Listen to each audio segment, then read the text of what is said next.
이러한 생각을 하게 됩니다. 악한 사람들의 불의와 또 불법에 대해 못마땅하게 여기는 경향들이 있죠.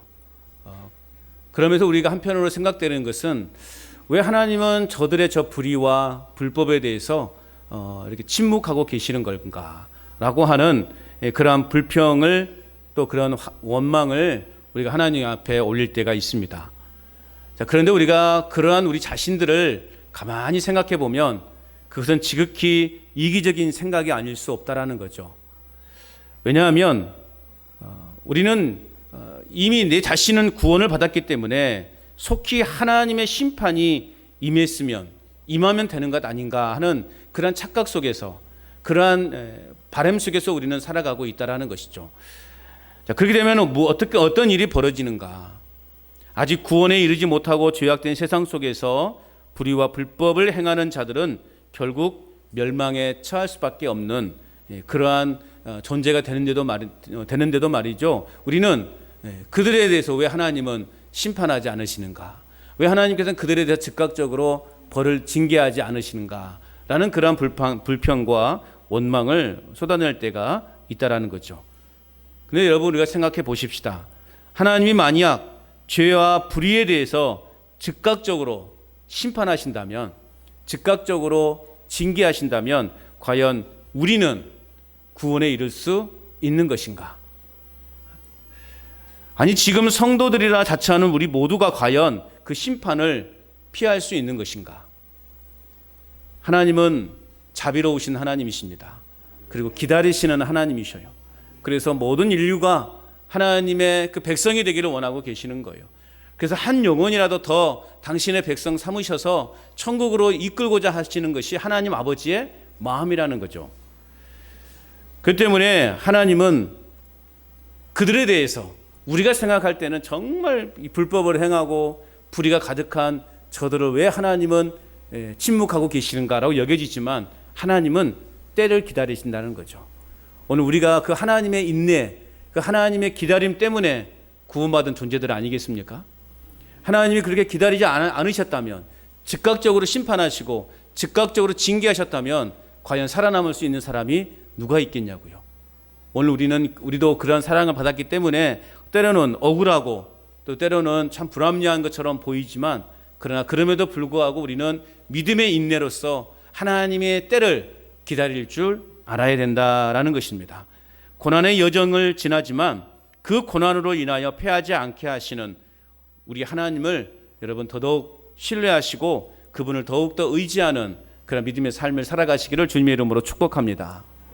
오늘 계속해서 이제 하나님은 지난주까지 네 번째 인을 쉼없이 떼어서 어떤 일이 벌어졌는가를 우리는 살펴보았습니다. 이제 오늘 본문에서는 다섯째 인, 여섯째 인을 이제 떼는 것을 살펴보게 될 텐데, 여러분 지난주의 말씀과 생각해 보면 오늘 이제 다섯째 인, 여섯째 인을 뗄 때 그 심판의 강도가 점점 더 강해진다라는 것을 우리는 알 수 있을 겁니다.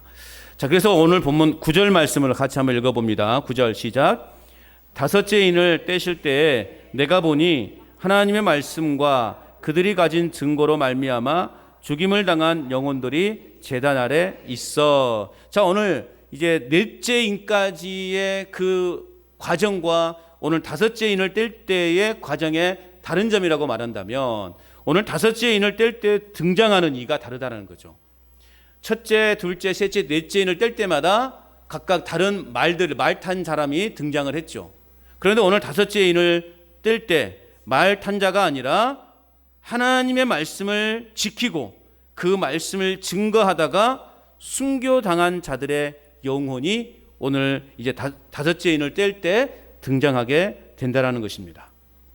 즉 하나님의 말씀과 그 증거는 그것을 붙들고 살아가는 자에게 고난과 죽음까지도 초래한다라는 것을 오늘 우리에게 보여주고 있습니다. 자, 오늘 여기에서 순교당하는 자들, 죽임당하는 자들은 어떤 자들인가? 좁은 의미에서는 초대교회 당시 로마 제국의 박해로 인해서 순교당한 그러한 영혼들로 이해할 수 있습니다. 그리고 더 넓게는 구약시대 이래부터 하나님의 이 계시의 말씀을 전하다가 순교당한 선지자들과 또 하나님을 신앙한 탓에 악인들의 핍박을 받아서 죽임을 당한 자들을 포함한다고 말할 수 있습니다. 한마디로 말하면 이제 주의 복음을, 하나님의 나라를, 하나님의 복음을 전하다가 이제 죽임을 당한 자들이라고 말할 수 있는 것이죠. 자, 하나님은 박해를 통해서 오늘 저와 여러분들의 믿음을요 시험하시고 또 저와 여러분들을 정결케 하십니다. 그러므로 이 시험을 인내한 자들은 바로 예수님의 십자가에 상응하는 하늘에 있는 제단에 자신을 드리게 되는 것이에요. 그래서 우리가 이 땅에서 당하는 고난은요 극히 우리에게 주어질 그 면류관에 비하면 극히 작은 것이다라고 그렇게 말씀하고 있는 거예요. 이 땅에서 당하는 우리의 고난, 장차 우리에게 주어질 그 영광의 면류관을 기억한다면 이 고난은 지극히 작은 것이다 라는 것을 성경은 우리에게 가르쳐주고 있는 것이죠. 즉 순교자들이 하나님의 말씀과 복음을 증거하다가 악인에 의해 죽임을 당한 것은 바로 하나님 제단 앞에서 희생된 것으로 간주하고 있다라는 거죠. 그렇기 때문에 여러분 우리가 하나님을 믿는 그 믿음 때문에 고난을 당하고 또 억울한 일을 겪게 되는 것 자체가 하나님이 볼 때는 영광스러운 거라는 거예요.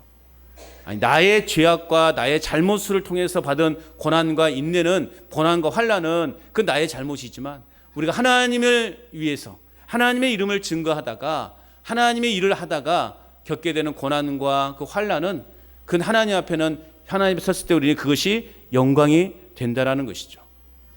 오늘 하나님은 순교자의 정신을 가지고 우리의 삶의 자리에서 최선을 다해서 헌신할 것을 요구하고 있습니다. 여러분 세상에서 가장 무서운 사람이 어떤 사람이라고 말씀드렸습니까? 예? 세상에 가장 무서운 사람이 어떤 사람이에요? 죽기를 각오하고 덤비는 사람이 제일 무서운 사람 아닙니까? 그런 사람은 어떻게 감당할 수가 없어요. 죽기를 각오, 나 이제 이거 한 몸 내가 죽기를 각오하고 덤벼드는데 여러분 뭐가 두렵겠냐고요. 그런 사람이 제일 무서워요. 죽기를 각오하고 덤벼드는 사람. 자, 그렇다면 오늘 우리가 하나님을 위해서 정말 내가 죽기를 각오하는 심정으로 하나님의 일을 해왔는가? 우리가 이 주일 단순히 그냥 주일 예배만 참석하는 것으로 끝나는 것이 아니라, 아니 이 주일 예배도 내가 죽기를 각오한 심정으로 예배 자리에 앉아 있는가? 또 우리의 일상의 삶 속에서는 과연 내가 하나님의 백성이라고 말하는데, 내가 하나님의 자녀라고 말하는데 내가 죽기를 각오하고 이 신앙을 내가 좀 지켜가고 있는가? 조그만 어려운 일이 있으면 타협해버리고, 조그만 어려운 일이 있으면 좀 손해볼 일이 있으면 그냥 내가 믿지 않는 사람처럼 행동해버리고, 그런 우리의 신앙이었다면 그것은 가짜 신앙인 거예요.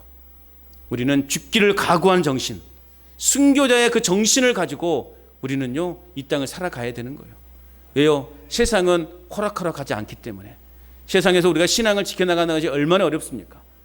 그때 오늘 우리는 죽기를 각오하는 이 순교자의 정신을 가지고 우리의 삶의 자리에서 우리의 믿음을 지켜나가기 위해서 최선의 노력을 다해야 된다는 거죠. 오늘 우리에게 죽임을 당하기까지 복음을 전하고자 하는 그 순교자의 정신이 나에게 있는가? 오늘 이 시대 우리 한국교회 이 순교자의 정신이 필요한 거예요. 이제 너무나 그냥 타협적인 그런 신앙으로 다 바뀌어버려서 하나의 어떻게 보면 종교생활로 변질되어 버렸다는 거예요. 신앙생활이 아니라 종교생활로 변질되어 버린 거예요. 그래도 절에 안 가고 교회 오는 게 다행이지 뭐, 그렇게 생각할 수도 있어요. 그래서 여러분 우리는 그 생각 차원을 넘어가야 되는 거예요. 그것은요 종교생활에 불과한 거예요. 우리는요 신앙생활이 돼야 돼요. 온전한 신 하나님, 창조주 하나님, 우리의 삶을 주관하시는 그 하나님 아버지만을 온전히 섬기는 그러한 신앙인이 되어야 하는 것입니다.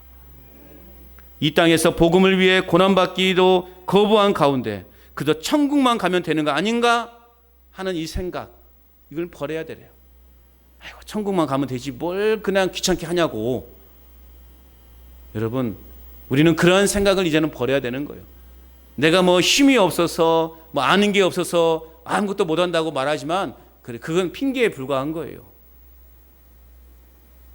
오직 하나님의 말씀과 그들이 가진 증거를 인하여 죽임당한 영혼들을 우리 주님께서는 값지게 여기신다는 거예요.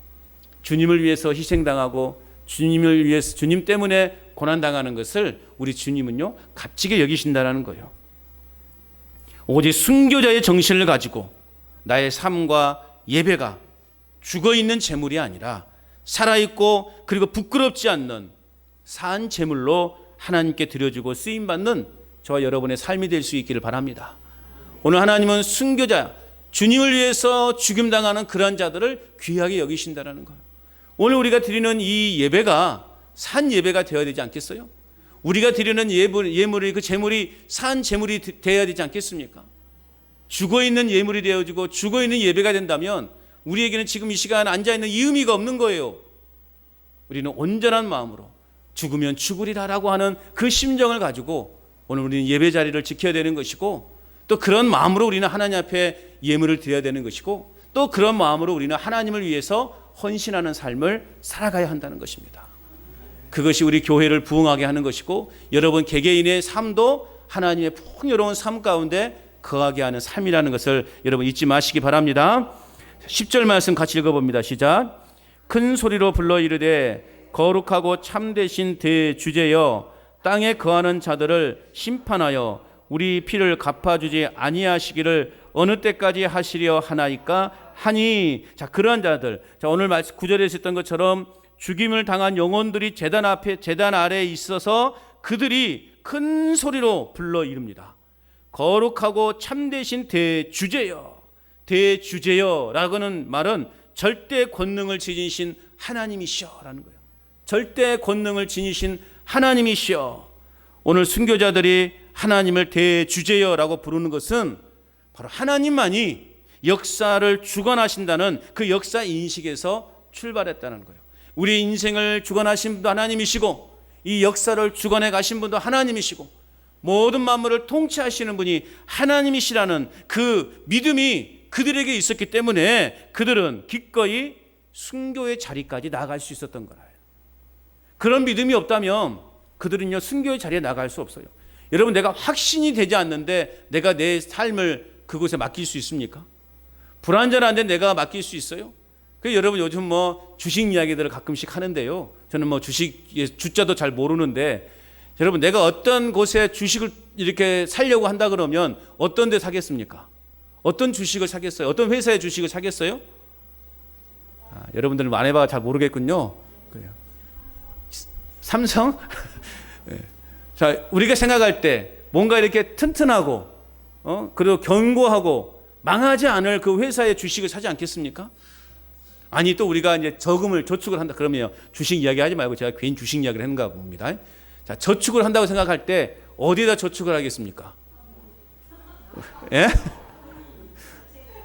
우체국, 농협 다 나와. 우리는 그냥 막무가내 이 저축을 하는 것이 아니라 따질 건 따지잖아요. 뭘 따집니까?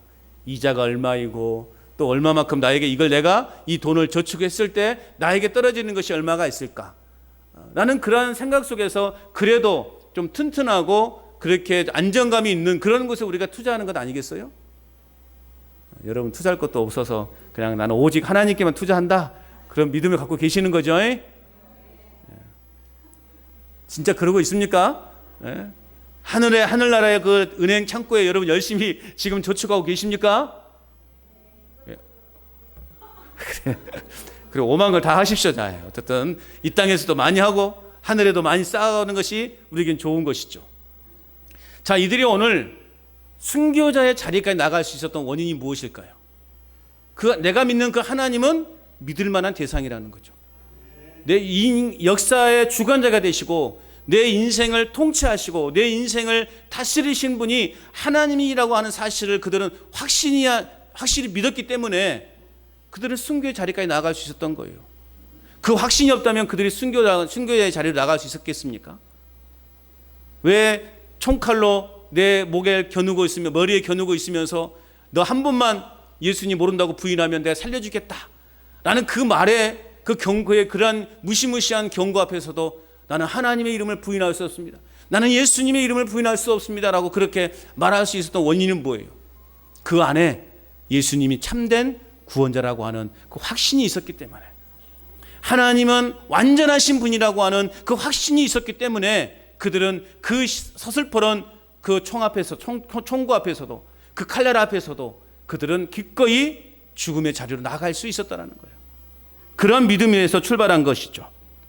자, 대주제를 수식하는 거룩하고 참되심은 모든 판단에 있어서 흥결이 없고 믿을 수 있다는 그런 의미. 그래서 다음에 이어지는 순교자들의 기도가 어떤 형태로든지 정직하게 응답될 것이라는 그 기대감을 오늘 우리에게 자아내고 있는 것이죠. 하나님에 대한 절대적인 신뢰와 믿음을 갖고서 오늘 이 순교자들은요, 큰 소리로 부르짖습니다. 뭐라고 부르짖습니까? 그들이 큰 소리로 불러 이르되 거룩하고 참되신 대주제여 땅에 거하는 자들을 심판하여 우리 피를 갚아주지 아니하시기를 어느 때까지 하시려 하나이까. 땅에 거하는 자들은 어떠한 자들을 말하는 것일까? 땅에 거하는 자들은요, 사람을 지칭하는 것이 아니라 사탄의 자녀들로서 구체적으로 말하면 이 순교자들을 무고하게 죽인 자들, 그들을 말하는 거예요. 자신들 무고하게 죽인 자들에 대해서 하나님 왜 심판하여 우리의 피를 갚아주지 아니하십니까? 라는 이런 기도를 지금 드리고 있는 것이죠. 한마디로 말하면 그들의 기도의 내용은 뭐냐? 그들을 심판하여서 우리의 피를 갚아 주십시오 라고 하는 탄원을 하나님 앞에 드리고 있는 거예요. 근데 우리가 여기서 유심히 좀 살펴봐야 될 것은 뭐냐면, 여러분, 복수는 누구에게 있습니까? 하나님께 있는 거죠. 저 오늘 말씀 이 순교자들의 이러한 기도를 보면은 좀 뭔가 좀 이기적인 것이 아닌가 하는 생각을 갖게도 돼요. 아니, 어떻게 순교당한 자가 천국에서 말이죠, 하나님께 왜 우리를 죽인 자들에게 복수하지 않으십니까? 왜 복수해 주지 않으십니까? 이렇게 지금 큰 소리 치고 있는 거예요. 큰 소리로 기도하고 있는 거죠. 자, 그런데 순교자들이 스데반의 경우처럼 그리스도의 사랑에 입각해서 자신들을 죽인 자들에게 하나님의 자비가 있기를 기도하지 않고 복수를 지금 요청하고 있는 거 아니겠어요? 스데반도 말이죠, 죽으면서 돌에 맞아 죽어가면서 어떻게 했어요? 하나님 아버지시여, 나를 돌로 쳐 죽인 저들을 용서하지 마시고 벼락이 떨어져서 저들을 다 죽여주십시오. 그렇게 기도했습니까? 어떻게 했어요? 스데반이 죽어가면서도 저들의 죄를 용서해달라고. 자, 그것과 비교할 때 오늘 순교자들은 어떻습니까? 복수를 요청하고 있는 거예요. 그렇다면 이 순교자들이 사랑이 없기 때문이 아닌가라고 하는 의구심이 들 수도 있죠. 아마 이 순교자들 속에는 스데반도 포함되어 있을 수도 있어요. 그 전에 스데반이 돌에 맞아서 순교당했으니까. 아니, 이 땅에서 죽어갈 때는 그렇게 하면서도 하나님 앞에 나가서는 막 복수해달라고 이렇게 요구하니, 자, 그러면 이 말씀을 우리가 어떻게 이해해야 되는 거예요? 자, 그럼 그들의 탄원은 악인은 심판을 받을 수밖에 없다라고 하는 그 궁극적인 견지에서 하나님께 탄원하고 있는 거예요.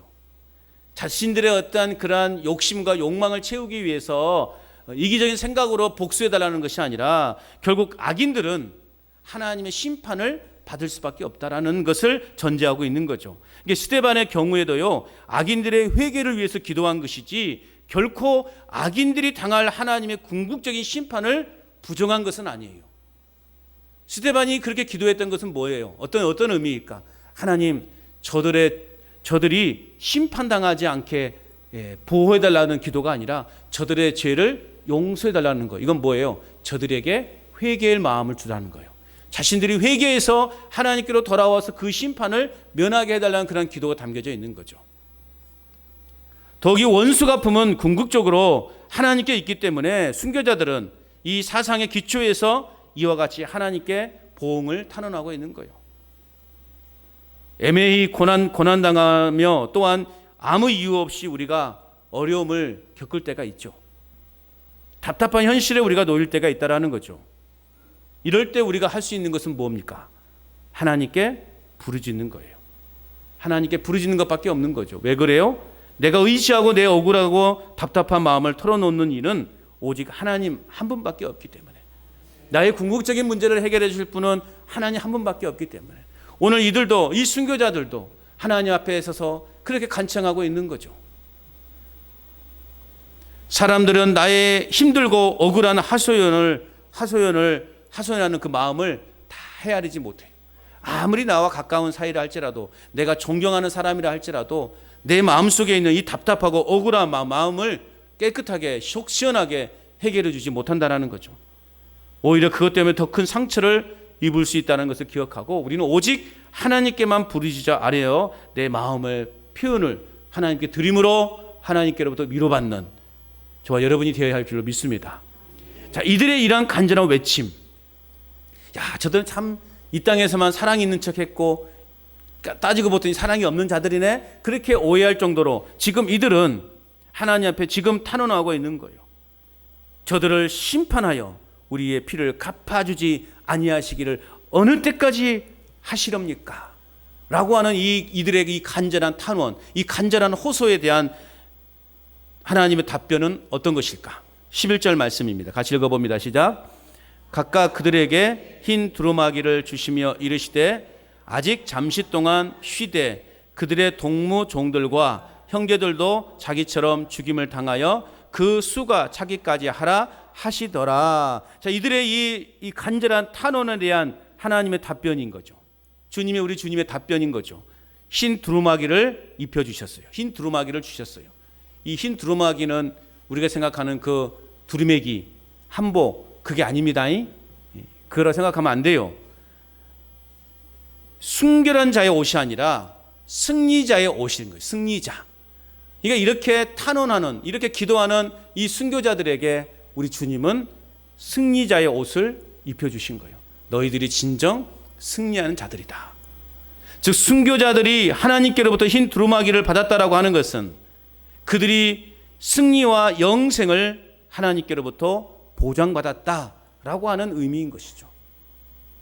아울러 그들의 그 헌신과 희생의 삶을 하나님으로부터 인정받는 것이고 예수님처럼 높은 위치를 또 인정받는 것이다 라고 할 수 있는 거죠. 그 흰 두루마기를 그들에게 주시면서 뭐라고 말씀하십니까? 순교자들의 기도에 대하여 우리 주님은 잠시 동안 쉬라 말씀하고 있어요. 잠시 동안 쉬라.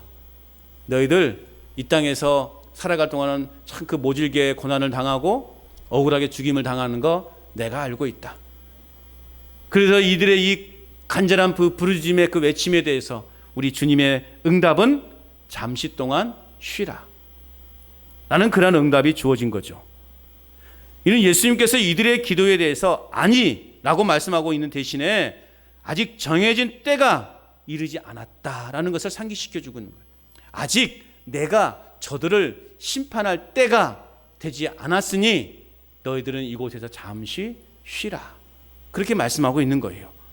그러한 때의 기다림은 불확실한 미래에 대한 초조와 불안이 아니라 바로 쉼에 의해서 지속되는 하나님의 은혜다라고 말할 수밖에 없어요. 우리가 하나님 안에서 거할 때에 진정한 쉼과 안식을 누릴 수 있는 거죠.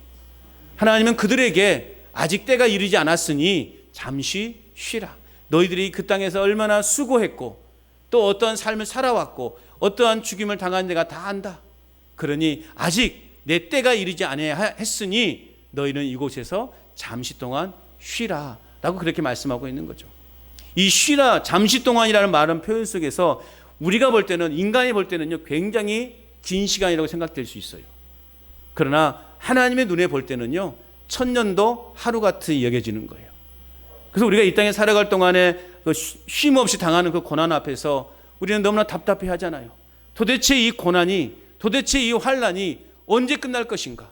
한 문제가 해결되면 또 다른 문제가 터지게 되고, 그러면 끊임없이 그냥 이 문제가, 어려운 문제가 연속적으로 터질 때 우리는 답답해 할 수밖에 없죠. 그래서 우리는 이 문제를 가지고 하나님 앞에 간절히 아뢰죠.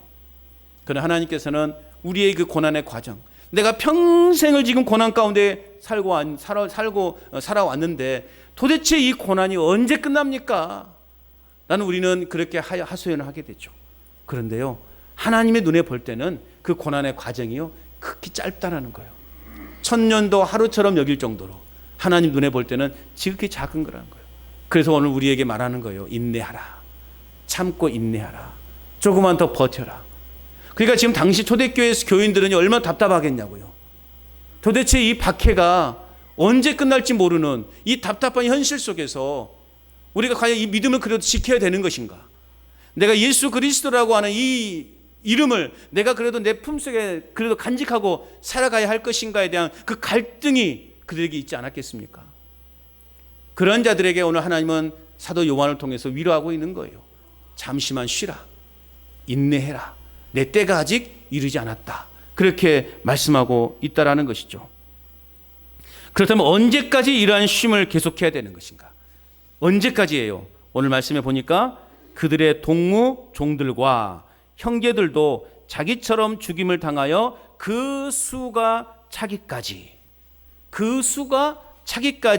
너희들은 잠시 동안 쉬라 말씀하고 있는 거죠. 그렇다면 죽임을 당하게 될 그들의 동료, 종들, 즉 그들의 형제들의 수가 차야 한다는 것은 무엇을 의미하는 것일까요? 여러분, 이런 내용에서 우리가 문자적으로 정해진 숫자가 있는 거 아닌가라고 생각하면요, 그것은 굉장히 위험합니다. 정해진 그 수가 차기까지라고 할 때 그 수가, 형제들의 수가 차야 한다는 것은 정해진 숫자가 있다. 그 신천지가 쉽게 말하면 14만 4천이라는 것을 강조하잖아요. 14만 4천 명. 이렇게 14만 4천 명을 순교자로 해석하는 것은요, 매우 잘못된 거예요. 우리는 요한계시록을 이렇게 문자적으로 그냥 있는 그대로 보아서는 안 되는 거죠. 언뜻 보면 하나님께서도 보면 이 순교자의 수를 미리 정해놓고 그들이 다 죽을 때까지 기다리는 것 같은 느낌을 받게 돼요. 만약에 하나님이 순교자를 14만 4천 명만 딱 정해놨다면 어떻게 될까요? 갈등되지 않겠습니까? 나는 그 속에 포함되지 않을 텐데 나 그러면 이제 지옥 가는 것이네? 그렇게 절망하지 않겠습니까? 그렇게 우리가 숫자적으로 딱 맞게 떨어지면 안 되는 상징적인 것이라는 것을 우리는 늘 염두에 두고 우리는 이 요한계시록을 접해야 되는 것입니다. 아직 교회에 대한 박해가 끝나지 않았고 영적 싸움이 계속될 거라는 의미의 다른 표현인 거예요. 여전히 교회에 대한 박해는 여전할 것이다. 영적 싸움은 여전할 것이다. 왜 그래요? 이 땅은 아직 때가 되지 않았기 때문에, 불완전한 세상이기 때문에, 하나님의 나라를 우리는 지금 누리고 있지만 이 하나님의 나라는 완전한 나라가 아니기 때문에 우리는 주님이 다시 오셔서 완전한 나라를 이루실 때까지는 치열한 영적 싸움이 계속된다라는 거죠. 그래서 주님이 오실 때까지 이제 우리의 그러한 싸움과 인내가 계속해서 필요하다라는 것을 우리에게 말씀해 주고 있다라는 것입니다. 자, 이 요한계시록에서 모든 그리스도인들의 정체성을 결정짓는 것은 5장 6절에 있는 죽임당한 어린 양이십니다. 그러므로 모든 그리스도인들은요, 이와 같이 순교자들과 관련되어 있다는 거죠. 무엇보다 모든 그리스도인들의 삶을 죽임당하신 어린 양에 따라서 순교적이어야 한다는 것. 오늘 우리도 그래서 순교자의 마음, 순교자의 정신을 가지고 우리는 이 신앙을 지켜내야 된다는 거죠. 그리고 제단 안에서 죽임을 당한 영혼들의 수를 채우는 과정, 결국 그것은 밑거름이 되어서 하나님 나라의 완성이 이루어진다는 거죠. 하나님의 때를 우리는 기다릴 줄 알아야 되는 거예요. 이 땅에서 우리가 모진 고난을 당하지만 그러나 하나님의 때가 아직 이르지 않았기 때문에 우리는 그 때를 우리는 계속해서 기다리면서 인내로 그 신앙을 지켜나가야 된다는 거죠. 그래서 여러분, 순교는 참으로 귀한 것입니다. 실제로 이 요한계시록에서요, 악의 실체를 무너뜨리는 그 이 1등 공신인 다름 아닌 바로 순교자적 삶을 살았던 사람들이었음을 밝히고 있습니다. 초창기 우리의 신앙의 선조들의 그 순교의 피 위에 우리 한국 교회는 세상을 정복해 나갔죠. 그리고 오늘 이렇게 우리는 위대한 믿음의 꽃봉오리를 피우게 된 것입니다. 이 땅에 초창기 기독교가 들어오고 순교자들이 등장할 때 모든 이 땅의 문화들을 다 기독교가 다 점령했어요. 기독교가 앞장을 서서 사회 계몽운동을 펼쳤죠. 병원도 세우고 학교도 세우고 다음 세대도 준비해 가고, 이게 다 교회가 이끌어 갔단 말이죠. 왜냐하면 그들 안에 이 순교자직 정신이 그들에게 있었기 때문에. 근데 오늘날은 어떻습니까? 이게 이제 거꾸로 돼버렸어요. 왜 그럴까요? 순교자직 정신을 가지고 신앙생활하는 사람들이 적기 때문에. 오늘 우리는 우리 한 사람 한 사람이 이런 순교자직 정신을 가지고 신앙생활을 해 나간다면 하나님은 우리 교회를 통해서 또 놀라운 역사를 만들어 가실 것입니다. 이제는 다시금 이 땅에 그러한 순교자직 헌신의 열정이 피어나야 될 때입니다. 그래야만이 교회가 사는 거예요. 그래야만이 우리 교회가 세상을 정복할 수 있는 거예요. 우리는 아직 불완전한 세상 속에 살고 있어요. 그렇기 때문에 우리는 치열한 영적 싸움을 싸워가고 있는 거죠. 이런 순교자직 정신을 가지고 있지 않으면, 쉽게 말하면 죽기 살기로 덤비지 않으면 우리는요, 세상 문화에 질 수밖에 없는 거예요. 사탄의 문화에 질 수밖에 없는 거예요. 여러분, 죽기 살기로 덤벼보십시오.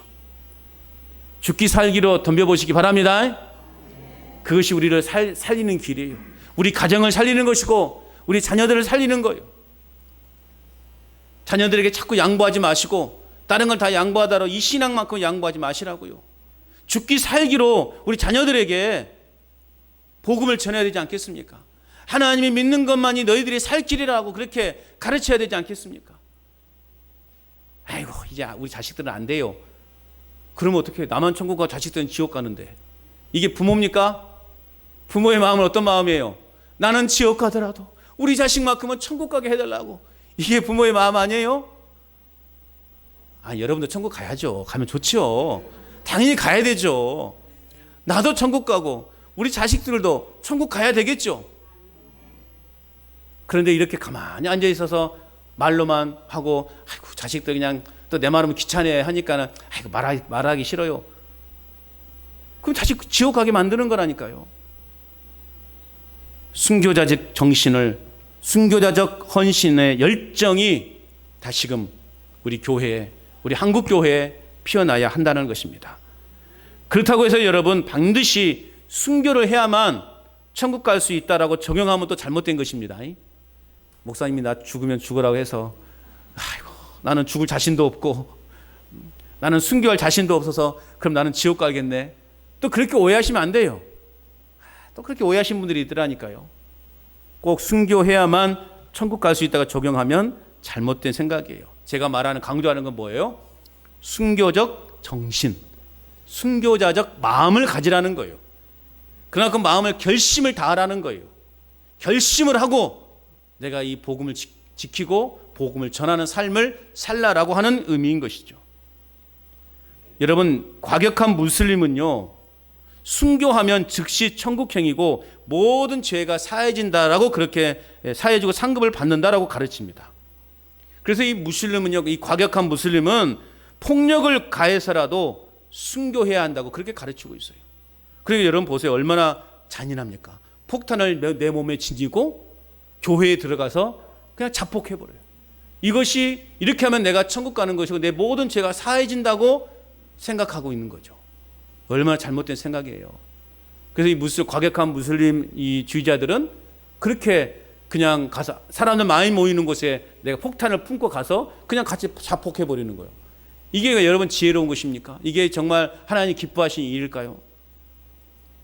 분명 잘못된 종교에 순교하는 것이지 하나님 편에서 보면 죄악에 해당된다는 거죠.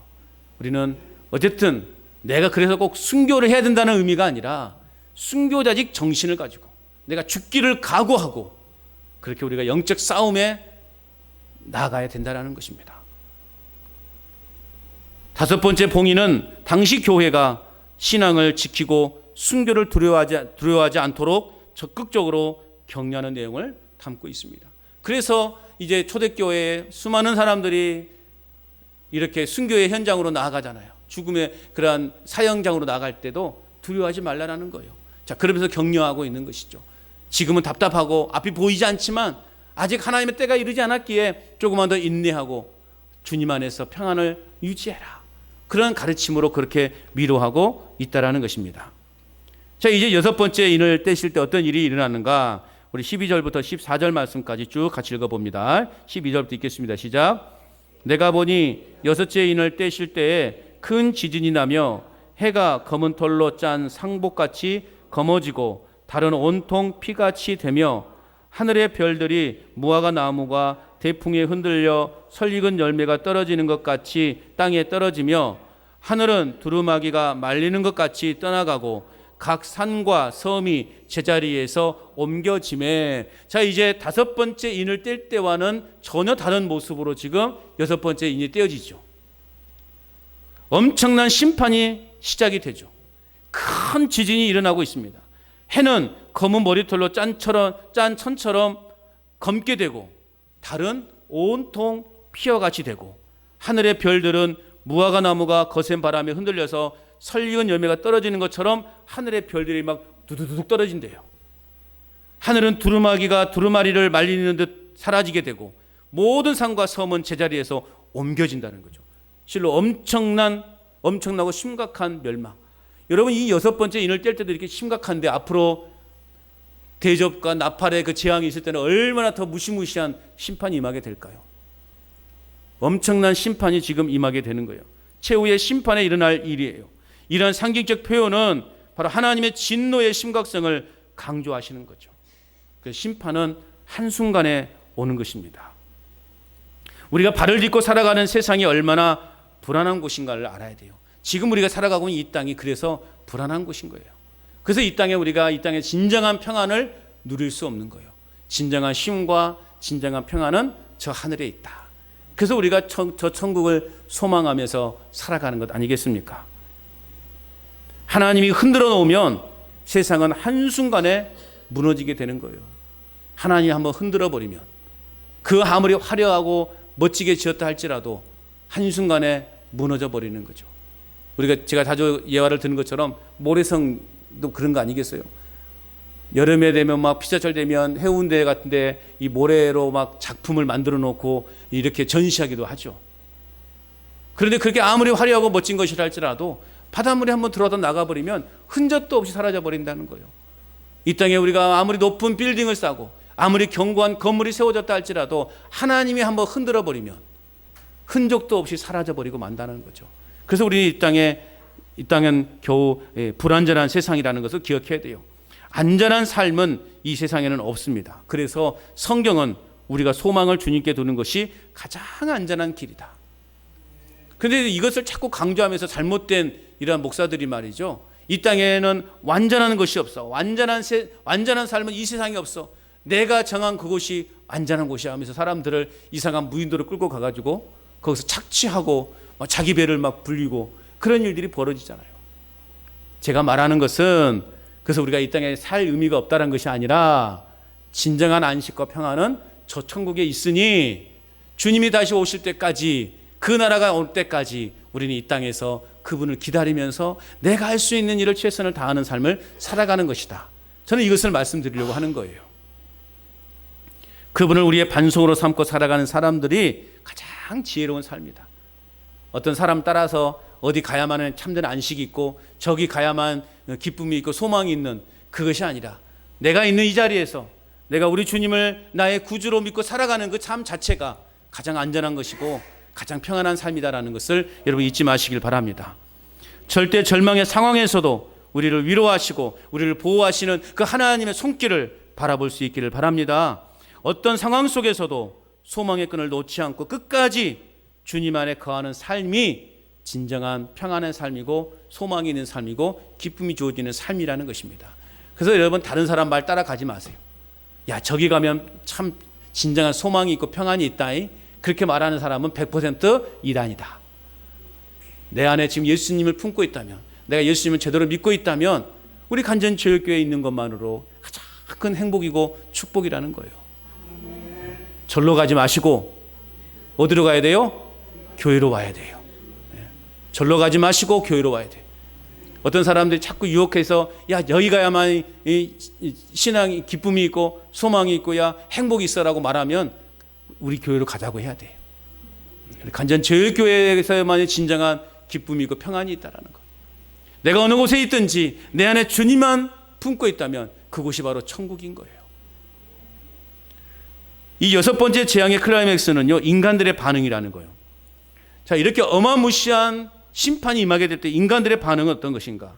세상에 소위 잘 나간다는 사람들이 모두 다 두려움을 떨고 있는 거예요. 어린 양의 진노에 그 누구도 피할 수 없다라는 것을 말씀하고 있어요. 그래서 6장은 두려움의 탄식으로 끝을 맺고 있습니다.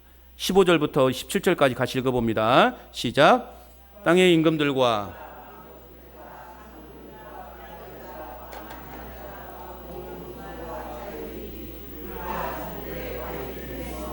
산들과 바위에게 말하되 우리 위에 떨어져 보좌에 앉으신 이의 얼굴에서와 그 어린 양의 진노에서 우리를 가리라. 그들의 진노의 큰 날이 이르렀으니 누가 능히 서리요 하리라 하더라. 자, 하나님은 당신의 심판을 피할 수 있는 사람이 없다라는 것을 보여주고 있어요. 땅의 임금들과 왕족들과 또 장군들과 부자들, 강한 자들, 모든 종과 자유인이 굴과 바위 틈에 숨어요. 왜 숨어요? 예외 없이 하나님의 심판을 받아 두려워하게 될 것이라고 그렇게 말씀하고 있는 거예요. 그 누구도 그 하나님의 심판을 피해서 숨을 자가 없다라고 말씀하고 있어요. 오늘 17절 말씀을 다른 번역으로 보면요, 그들이 진노를 받을 큰 날이 이르렀다. 누가 이것을 버텨낼 수 있겠느냐? 그 아무도 버텨낼 수 없대요. 세계를 제패하는 그 왕이라 할지라도, 그 로마의 그 무시무시한 네로 황제라 할지라도 하나님의 이 심판을 버틸 힘이 없다라는 거죠. 그 누구도 피할 수 없다라는 것을 말씀하고 있는 거예요. 여호와의 날은 즉 진노의 심판의 날이요 진노의 날이라는 것입니다. 누가 능히 서리요? 아무도 설 수 없다라는 거예요. 곧 그들에게 주어진 진노의 큰 날에는 아무도 그것을 견딜 수 없다라는 거죠. 여러분, 하나님의 심판은요, 믿는 자들이나 믿지 않는 자들에게 동일하게 임하게 돼요. 그러나 최후의 심판에서는 오늘 저와 여러분들은 천국행, 그리고 하나님을 예수 그리스도를 부인하는 자들은 지옥행. 그래서 우리는 그 심판에 대해서 우리는 그리스도인들은요 두려워할 필요가 없는 거예요. 어마무시한 심판이 주어진다 할지라도 오늘 저와 여러분들에게 그 날이 기쁨의 날이요 구원의 날이요 행복한 날이라는 거예요. 이게 믿지 않는 자들과 믿는 자들의 다른 점이에요. 그러니까 오늘 우리 요한계시록을 두려움 책으로 봐야 되는 거예요? 아니에요? 아닌 거예요. 요한계시록은 결코 우리를 두렵게 만드는 책이 아니에요. 왜? 나는 신앙이 있으니까, 믿음이 있으니까. 여러분, 예수님 믿으십니까?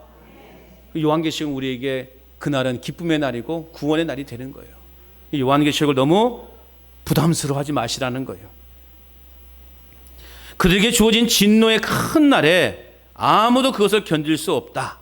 이것이 바로 여섯째 인의 심판의 결론인 것입니다. 이 엄청난 심판을 피할 길은 오직 복음 안에 거하는 것이다. 오직 예수님 안에 거하는 것이다 라는 것을 우리는 기억하고, 어쨌든 우리는 예수님 손을 꼭 붙잡고 있으면 되는 거예요. 그럼 이 무시무시하고 엄청난 심판이 우리에게 주어진다 할지라도 이 진노의 날이, 심판의 날이, 여호와의 날이 우리에게 주어진다 할지라도 우리는 결코 두려워하지 않을 수 있다는 것이죠. 그러므로 여러분, 우리는 이 땅에 살아갈 동안 정신을 바짝 차려야 돼요. 사단은 쉴 틈이 없이 자기의 먹잇감을 찾아서 이렇게 지금 돌아다니는 거 아니겠어요? 정신을 바짝 차려야 돼요. 나태하고 형식적인 신앙의 틀을 우리는 벗어버려야 되는 거예요. 안일하게 신앙생활을 할 때가 아니라는 것을 우리는 깨달아야 되는 것입니다. 오늘도 나의 내장을 쥐어 짜는 듯한 그런 회개의 삶을 통해서 하나님의 온전하심을 세상에 부지런히 전하는 삶을 살아야 되는 것입니다. 그래서 오늘 우리는 다시 한번 이 다섯 번째, 여섯 번째 심판, 인을 뗄 때 임하는 그 심판을 잘 기억하시고 어떠한 삶으로 살아가야 되는가 우리는 깊이 묵상하고, 그렇게 우리가 하나님의 뜻을 이 땅에 이루어가는 삶을 살아야 되는 것입니다. 여러분, 이번 한 주간도 그래서 우리가 복음 안에서 참된 믿음과 열정을 가지고 살아가시기를 바랍니다. 죽기를 각오하고 살아가시기를 바랍니다. 죽으시라는 건 아닙니다. 죽기를 각오하고 내가 죽으면 죽으리라고 하는 그 심정으로 내가 이 복음을 지켜내는 삶을 살아가야 돼요. 열심히 삶의 자리에서 하나님 나라의 복음의 증인의 사명을 잘 감당함으로 하나님이 기뻐하시고, 그래, 하나님이 참 잘했다, 착하고 충성된 종이구나 라고 하는 이 칭찬을 듣는 저 여러분의 삶이 될 수 있기를 주님의 이름으로 축원합니다.